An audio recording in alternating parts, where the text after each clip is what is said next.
Bom, Doutor, bem-vindo. Força. jogar xadrez? Não vamos jogar xadrez, mas é uma boa metáfora. Sim, Nós temos que correm, sim. são tempos de desafios É. estratégicos. E queria começar pela nota da atualidade. Portugal oficializou esta semana o reconhecimento da Palestina. Foi um passo em frente que mereceu críticas de Israel, dos seus aliados, por considerarem que este foi um passo dado sem terem sido cumpridos os pressupostos que Portugal se comprometeu e porque permeia o terrorismo. Acha que o governo português se precipitou? Não, isso eu acho que não. Acho que, primeiro, é uma matéria muito sensível e em que a opinião pública, de alguma forma, se divide. Não direi que esta matéria é vista tipo Sporting Benfica, mas há, de facto, muitas emoções à flor da pele. Posto isto, eu acho que quem defende há muitos anos com Portugal a teoria de dois Estados era uma questão de tempo até que tivesse que reconhecer, depois de reconhecido há muitos anos o Estado de Israel, o Estado da Palestina. E, portanto, é uma decisão coerente. Segundo, é uma decisão mais simbólica do que o real. Mas o simbolismo em política externa, também conta. Terceiro, acho que é completamente abusivo, concordo ou discordo, dizer que isto é dar qualquer tipo de cobertura ou beneplácito ao terrorismo. Isso nem pensar. Quer dizer, o Hamas é um grupo terrorista. Fez ataques terroristas absolutamente inadmissíveis em Israel. Toda a comunidade internacional, incluindo Portugal, a União Europeia, reconheceu que Israel tinha direito a retaliar e à sua autodefesa. E essa parte também não está em causa. Agora, evidentemente que esta matéria ajuda a dar mais um passo na teoria dos dois Estados e ajuda a dar mais dignidade, visibilidade e legitimidade à causa palestiniana. É isto que está em causa e por isso é que eu digo que é uma decisão mais simbólica do que real. Mas evidentemente que o simbolismo em muitas coisas da nossa vida conta. Deixe-me complicar então um pouco mais. Porque há Sim. quem veja nesta decisão uma forma de Portugal se posicionar para a presidência rotativa do Conselho de Segurança das Nações Unidas. Sim. Foi o caso? E se sim, deve uma decisão tão complexa como esta ser definida por um calculismo desses? Não, não. Primeiro, eu não acredito muito nessa versão, mas, obviamente, não faço parte do governo, portanto não posso responder a isso. Agora, se me perguntam uma decisão destas, toma-se numa base de calculismo ou de taticismo? Não, isso não pode ser. Agora, tudo o que possa ser feito, esta é que é a questão de fundo. Nós vivemos, mais do que um barril de pólvora, uma situação absolutamente intolerável no Médio Oriente. Claro que a situação tem muitas dezenas de anos, mas agravou-se, de facto, nestes últimos anos. E acho que tudo tem que ser feito, e infelizmente não tem sido muito, para aproximar posições e tentar encontrar uma solução de cessar-fogo, uma solução de paz, uma solução de libertação das dezenas de reféns que estão ainda em cativeiro. Tudo tem que ser feito nesse sentido. Este é um pequeno contributo nesse sentido. É um pequeno contributo. Isso não oferece dúvidas nenhuma. É um contributo suficiente? Não é um contributo suficiente. Nós temos que ter claro que, aqui a este respeito, vivemos hoje na comunidade internacional uma situação nova, má e muito perigosa. E qual é essa? É a irrelevância das Nações Unidas, a impotência das Nações Unidas. As Nações Unidas foram criadas há muitas décadas com um objetivo fundamental. Não era o único, mas era o fundamental. Ser uma instância de regulação, de mediação e de resolução de conflitos.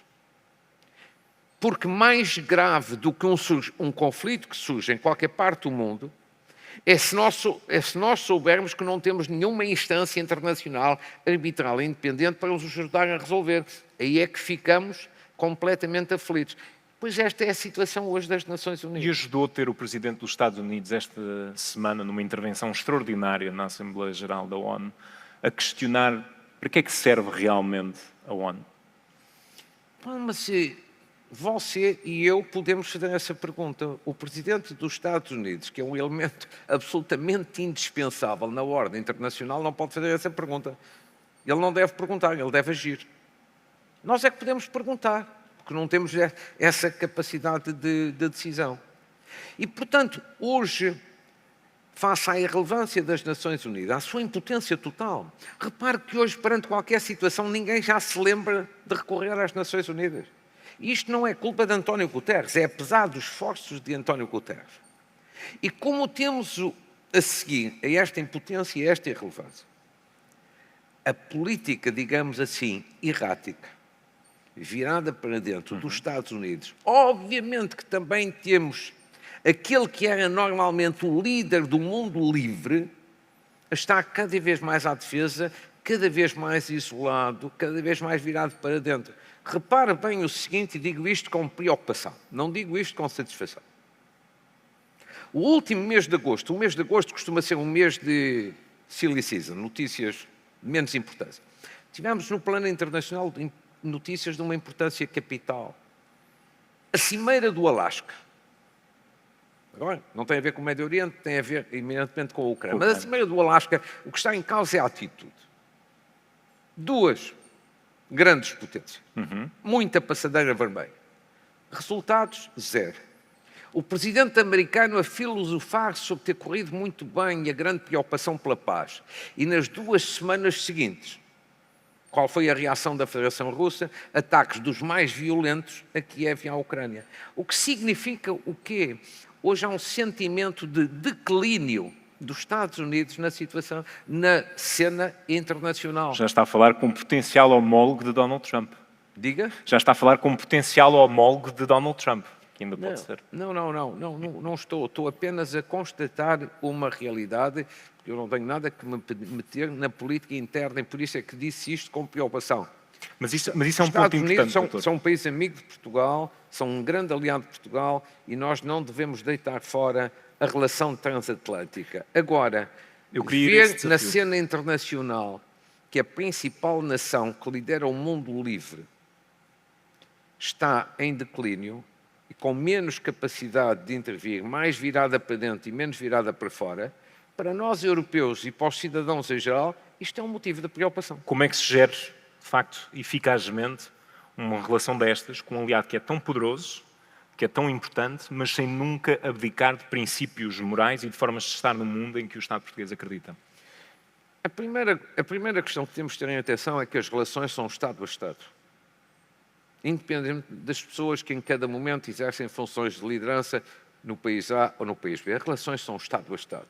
No caso vertente, por exemplo, das relações entre Portugal e os Estados Unidos, há uma relação de amizade, e há uma relação política, e há uma relação comercial. E estratégica, com recursos estratégicas do interesse dos Estados Unidos. Então nós somos parceiros na NATO. Portanto, há uma dimensão estratégica em toda esta relação.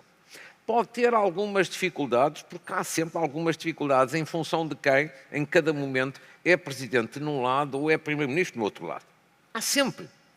Mas a diplomacia e o sentido de Estado dos governantes está em saber vencer essas dificuldades, em saber ter talento para ultrapassar essas dificuldades. Repare, dou-lhe um exemplo só no plano interno e voltamos a mesmo, só para mostrar um bocadinho aqui uma semelhança. Quando José Sócrates foi primeiro-ministro em Portugal, eu era líder da oposição. Nunca passou química entre nós. Na linguagem mais simples, ele nunca gostou de mim e eu retribuía na mesma moeda. Mas mesmo assim, fomos capazes de fazer 3 acordos políticos nacionais, Pacto da Justiça, limitação dos mandatos autárquicos, questões europeias. Porquê? Porque o país tem que estar acima de tudo. O país tem que estar acima dos nossos egos, dos nossos humores, das nossas circunstâncias.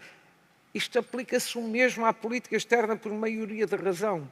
As relações têm que ser Estado a Estado. Nós devemos agir na base de interesses e de valores estratégicos, independentemente das pessoas. Gostamos muitas vezes mais de um do que de outros, mas isto é vida. Mas é um tabuleiro desigual.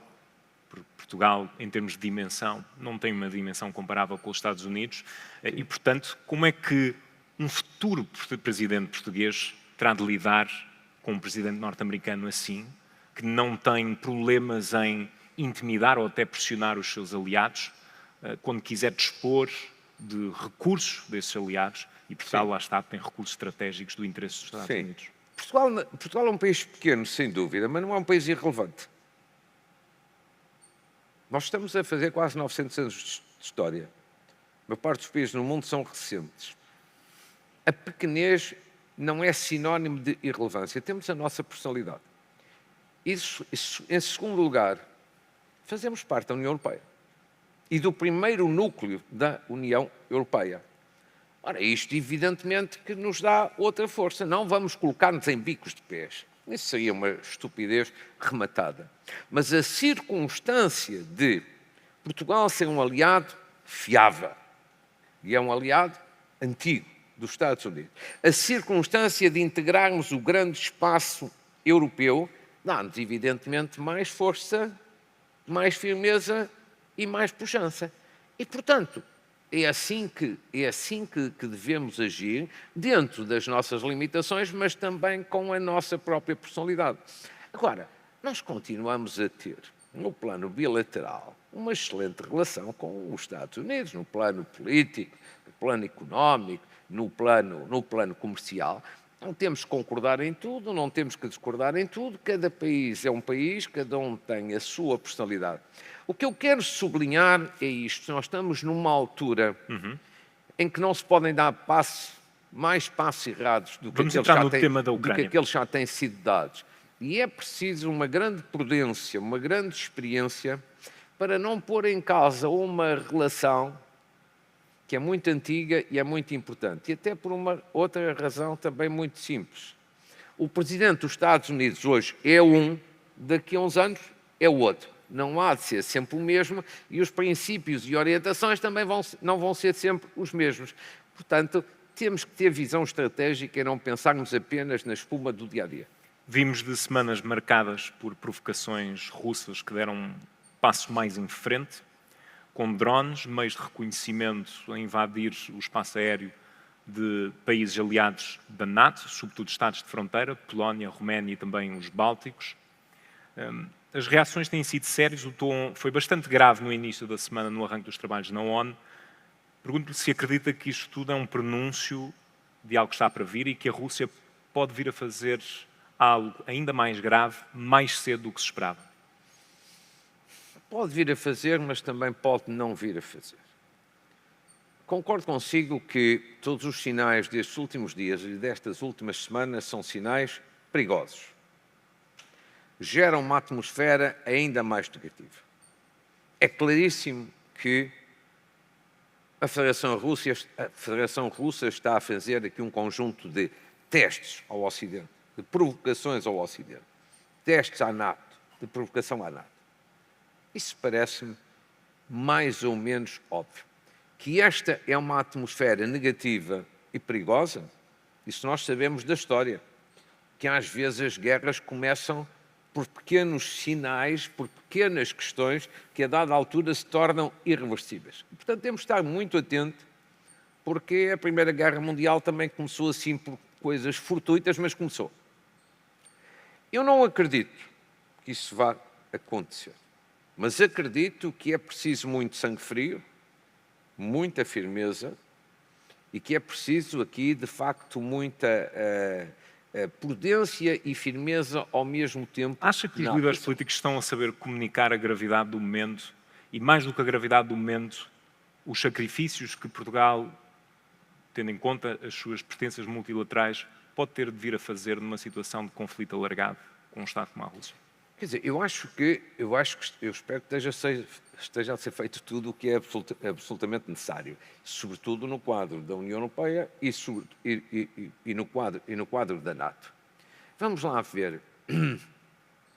Uma vez mais, em relação à Rússia, aplicam-se os mesmos princípios relativamente ao Médio Oriente, Ucrânia e Médio Oriente.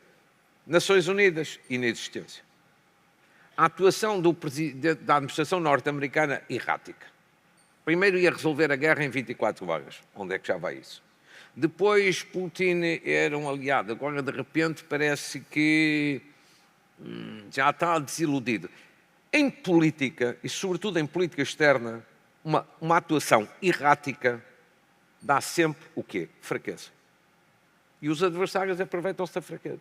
Se você diz hoje uma coisa, diz amanhã outra, anda aos zigue-zagues, é visto pelo inimigo, e o inimigo russo é sofisticado e perigoso, é visto como alguém que é fraco. Alguém que é errático é fraco. E, portanto, se é fraco, uma pessoa vai pressionando.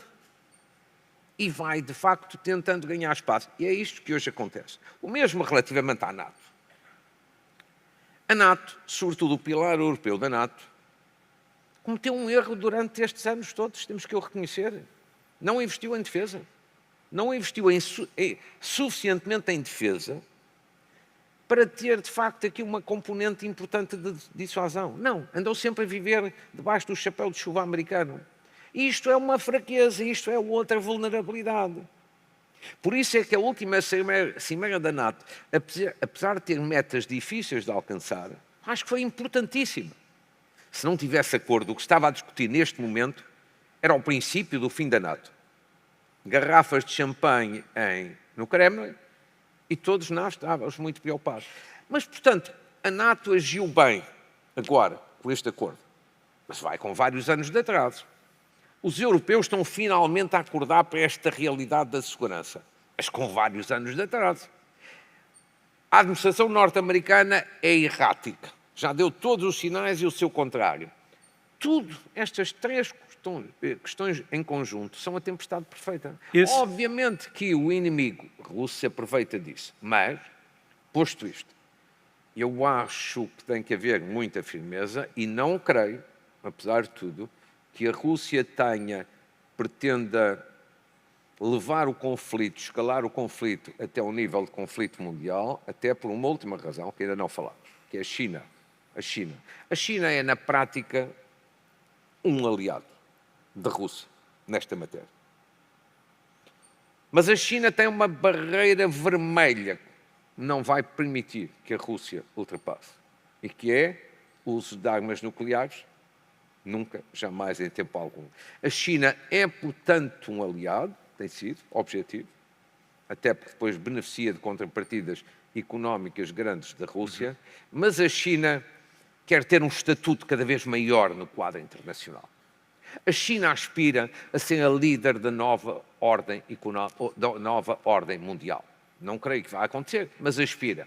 A China quer preencher o vazio deixado na ordem internacional pelos Estados Unidos. E, portanto, a China não quer manchar a sua reputação.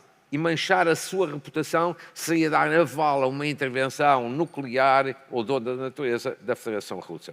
A China, nesse plano, tem um papel Este é um ambiente importante. estratégico, tocou nos europeus, e internamente há um tema comum que percorre vários Estados-membros, incluindo Portugal, e podemos entrar na realidade portuguesa, que é o desafio da imigração, até na perspectiva da capacidade de concorrência e competitividade económica. Portugal está neste momento a discutir a regulação da integração de imigrantes e da entrada de imigrantes no país. Acha que o Governo está a fazer um bom caminho? Ainda recentemente foi travado pelo TC, há uma nova versão. É o caminho certo para transformar Portugal no rumo económico que pretendemos para o país? Acho que sim. Acho que as decisões que têm vindo a ser tomadas no essencial são na direção certa, são positivas. Fim da manifestação de interesses, já tomada há uns meses, era inevitável. As portas estavam escancaradas, não pode ser. A via verde para a imigração, que foi aquele acordo com os parceiros sociais. Imigração com integração. Positivo. E estas alterações à lei dos estrangeiros, na minha opinião, já o disse ontem, na versão agora final, depois do Tribunal Constitucional, acho que a lei fica melhor do que estava antes. O que significa que muitas vezes as segundas versões são melhores que as primeiras. Agora, é preciso terem atenção aqui à dimensão estratégica. Há 3 ou 4 pontos essenciais, muito simples e rápidos, em termos estratégicos. Primeiro, a imigração é uma oportunidade para um país como Portugal. Nós precisamos de imigrantes. Porquê? Estamos a perder população. Se nós não tivéssemos imigrantes, neste momento já não éramos 10 milhões. Estaríamos abaixo de 10 milhões. Um país que perde população é um país fraco, é um país pobre. Segundo, os portugueses já não fazem hoje certos trabalhos que os imigrantes vêm fazer, na agricultura, na construção. Isto é mais ou menos como nos anos 60 e 70 do século passado em França. Os franceses já não faziam certos trabalhos e foram os portugueses fazê-lo. Hoje é a mesma coisa em Portugal. Terceiro, os imigrantes são uma oportunidade, mas têm problemas. Têm problemas de integração e de regulação. E são essas medidas que têm vindo a ser tomadas. E, portanto, nós temos que os saber integrar. Quarto lugar, eu acho que temos aqui uma dimensão que ainda não está bem aproveitada. Nós sabemos muito bem que há imigrantes que são mais fáceis de integrar e outros que são mais difíceis de integrar. Um imigrante brasileiro, mais fácil de integrar. Um imigrante da Europa, mais fácil de integrar. Um imigrante de um país africano de língua portuguesa, mais fácil de integrar. Por razões óbvias. Uns porque falam português, outros porque são mais próximos da nossa cultura. São mais difíceis. Apesar do governo querer também controlar agora as entradas da CPLP. Mas o que eu quero, sobretudo, aqui citar é o seguinte. Imigrantes de outras culturas e de outras civilizações muito diferentes da nossa, e sem falar português, a integração é mais difícil. Tudo isto que eu estou a dizer é óbvio. Então, se é óbvio, eu acho que temos uma realidade aqui que não está ainda a ser explorada, incentivada. E que é a realidade dos cidadãos dos países africanos de língua portuguesa e do Brasil. Quer dizer, em África, de língua portuguesa, países nossos amigos, como Angola, como Moçambique, como Cabo Verde, eles têm um problema. Têm pouca economia, logo têm muito desemprego. Têm jovens sem emprego. Se viessem para Portugal, resolviam o seu problema deles. E para Portugal era também excelente. Também havia uma vantagem. Porque integrar um jovem angolano, moçambicano, é mais fácil. Porque fala português. É mais fácil do que um imigrante vindo de outras geografias, com outras culturas muito diferentes das nossas. E isto não se resolve com leis. Isto não é burocracia. É, primeiro, com cabecinha. É preciso pensar. E depois é preciso fazer negociações com esses Estados, Angola, Moçambique e Cabo Verde. Já temos essa realidade em Portugal, mas podemos ter muito mais. Porque há uma coisa que nós temos de ter em atenção. Eu não gosto muito de ver os imigrantes tratados como saco de boxe político. Não gosto. São pessoas. Também não gostaria que nos anos 60 ou 70 do século passado os nossos compatriotas em França, na Alemanha ou na Suíça fossem maltratados.